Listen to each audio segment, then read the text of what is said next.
দেশীয় প্রযুক্তিতে নির্মিত জাহাজ বনৌজা বিষখালী নামফলক উন্মোচনের মধ্য দিয়ে যুক্ত হলো বাংলাদেশ নৌবাহিনীর বহরে।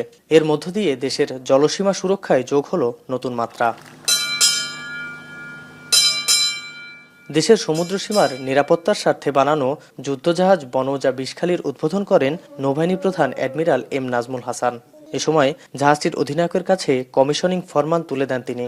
আধুনিক প্রযুক্তিসম্পন্ন এই জাহাজটিতে রয়েছে একটি বাফার গান, দুটি heavy machine gun, mine laying rail, অত্যাধুনিক surveillance radar, GPS, echo sounder system সহ বিভিন্ন ধরনের যুদ্ধ সরঞ্জাম। নৌবাহিনীর প্রধান বলছেন, নৌবহরের সক্ষমতা বৃদ্ধির ধারাবাহিকতায় বাংলাদেশ নৌবাহিনী আজ এক সুদক্ষ বাহিনীতে পরিণত হয়েছে।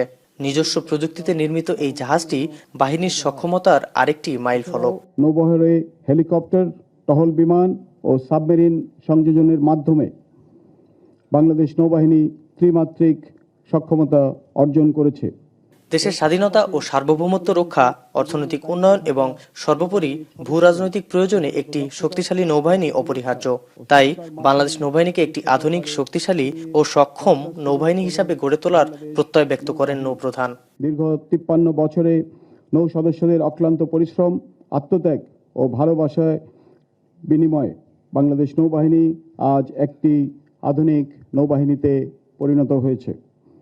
বিষখালী নদীর নামে নামকৃত বনৌজা বিষখালী জাহাজটি 1978 সালে নৌবাহিনীতে যুক্ত করা হয়েছিল। তবে 36 বছর দেশের জলসীমায় কাজ করার পর 2014 সালে সেই জাহাজটি ডিকমিশন করা হয়।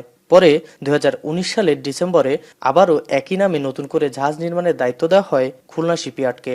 পরে 2023 সালের নভেম্বরে নৌবাহিনীর হাতে জাহাজটি হস্তান্তর করা হয়। রামিম চৌধুরী, এখন, খুলনা। শিয়া বাটার ও ভিটামিন ই সমৃদ্ধ lily glam beauty soap. Lily, always beautiful.